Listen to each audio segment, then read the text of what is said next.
So, what's up guys? Welcome back sa panibago nating video. So, ngayon guys, share lang natin tong amplifier na aayusin natin. So, ito yung amplifier ng or circuit board ng Sakura 735. So, problem nito, walang audio dahil meron siyang shorted or sunog na parts. Siguro overload or nagkadikit yung positive and negative. So kapag sunog yan ng amplifier, wag na natin i-power on para hindi lumaki yung problem niya. Ito guys, yung merong sunog na resistor.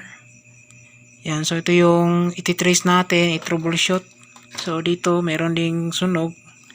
So kapag ganito guys, sunog yung kanyang resistor, malamang meron pang nasusunog dito na or leak na driver transistors and power transistors.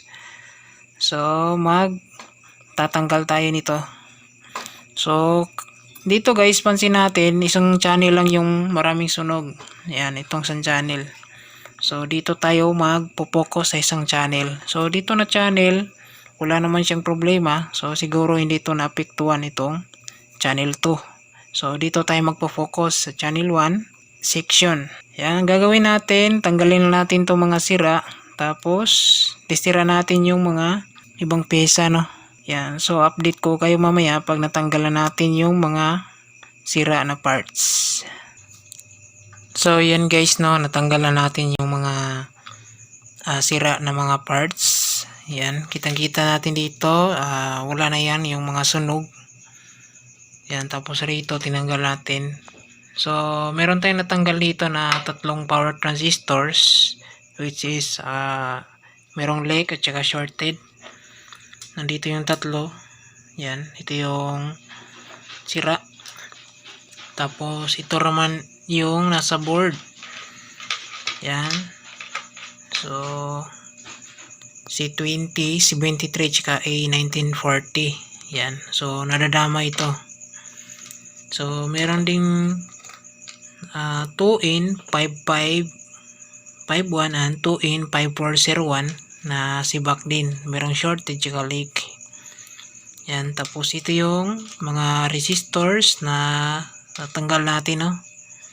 Ito yung na sibak. Yan. So ito lang yung nakita natin ngayon, no. So itong natitira dito is okay pa naman to. Natestiran na natin to. So ganito guys, kapag nasusunog yung board dito, makikita natin susunog yung board, kiskisin natin yan. Mas mainam kiskisin natin yan guys, yung board na nasunugan. Ito yan. So kiskisin natin yan, tanggalin natin yung susunog na board. Yan, para malinis siya.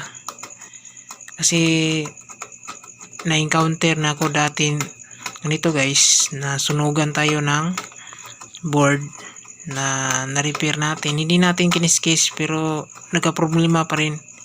Nangyari guys, meron palang circuit dito sa loob na nasi-short. Kasi yung mga natanggal na ng mga circuit is pumapasok dito. Yan. Mas mainam, ninisin natin yan yung board kapag nasunugan. Okay lang yan mawala yung ganyang number dyan, kasi number value ng pyesa, kasi meron naman tayong guide dito sa isang channel. So ito guys, malinis na yan. Tinanggalan natin yung sunog ng board. Yan. So dito to 20 ohms yan. So same dito yan. Ito siya. So yan yung mga natanggal natin, no, na mga pyesa na sira niya. So papalitan natin ng mga goods na mga pyesa para maibalik sa normal yung audio niya. Yan. So kakabitan muna natin ng mga goods na mga parts, tapos update ko kayo mamaya.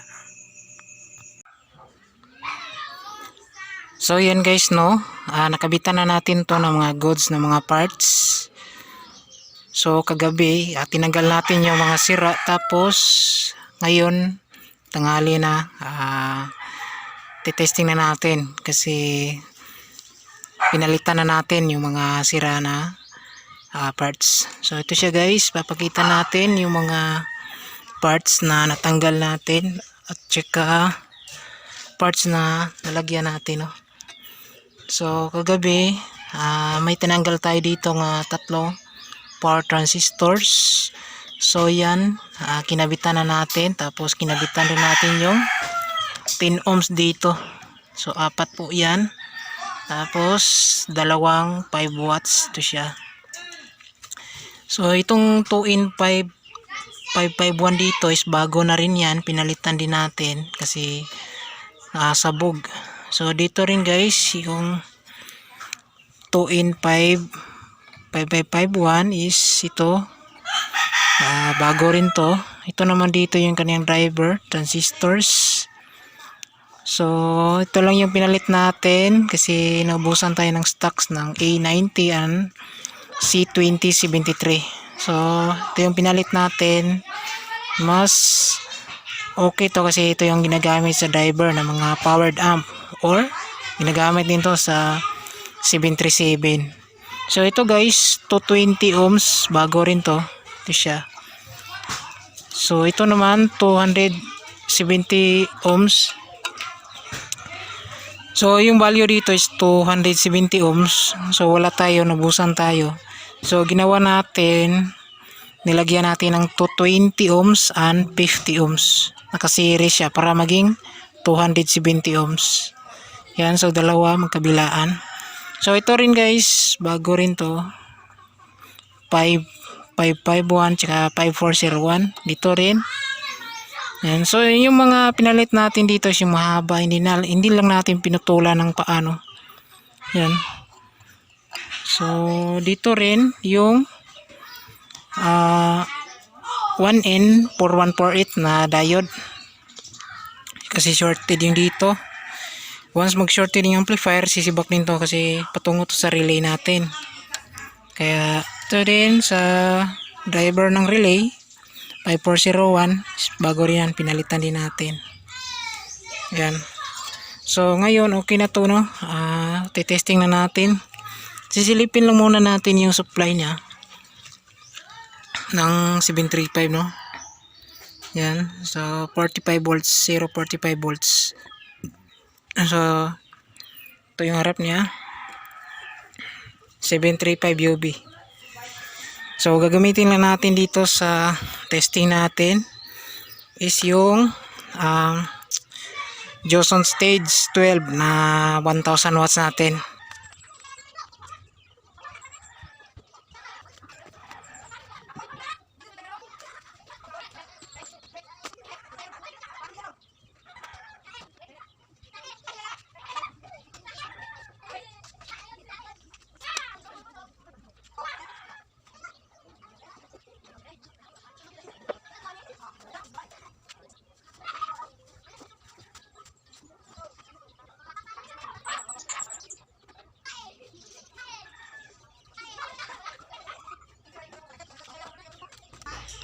So ito guys, naka-wirings na tayo yung Joseon Stage 12 natin.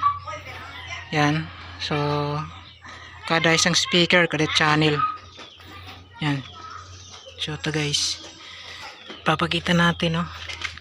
So kinabitan natin yung right and left channel. So ito yung tamang pag-connect ng speaker sa ating amplifier. Kailangan lagyan natin yung right and left kung dalawa yung speaker mo. Yan. So yung wirings natin, ito Joseon Stage 12. Yan. So naka 8 ohms per load tayo sa Sakura 735. Yan. So kabit na natin yung cellphone natin, kabit natin dito sa DVD. Yan. So yan siya guys, nakabit na natin yung RCA natin sa input ng DVD. So kabit yan cellphone natin, no? Yan. So test na natin kasi nakakabit na sa outlet natin, no? So power on natin.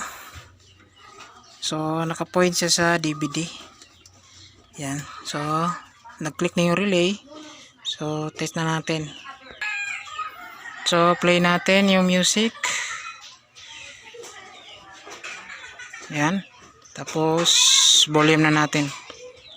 Bali yung tone control natin, yung bass, mid, and treble is naka-half lang lahat.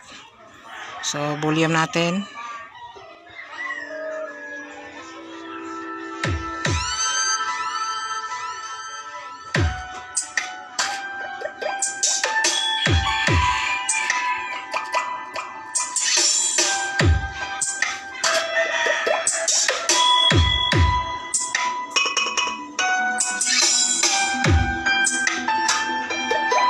The official music entry of Lesiones Family of Pagkasan Land 2023.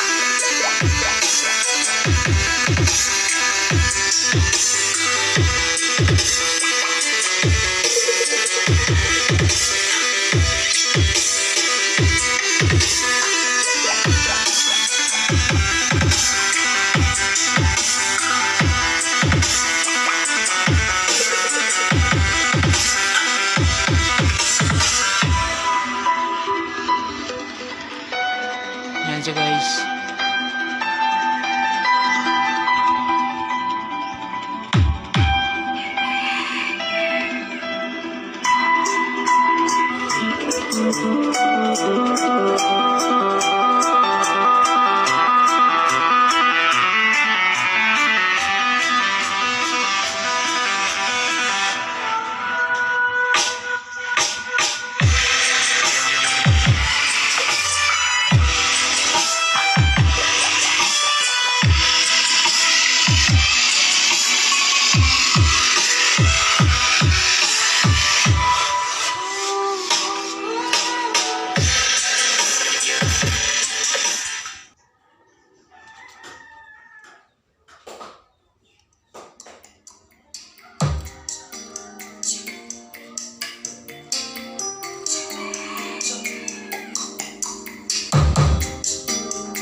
Powered by BMS Ritos.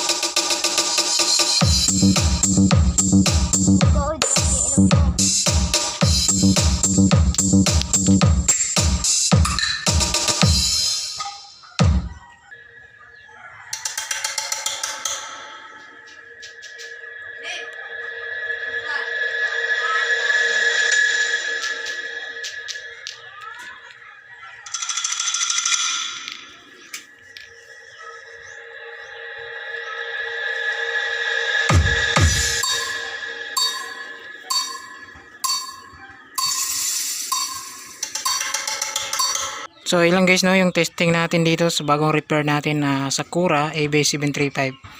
So okay na to no. At least mapakita natin sa ating customer. So yun lang guys, maraming salamat. God bless. Ingat po tayong lahat.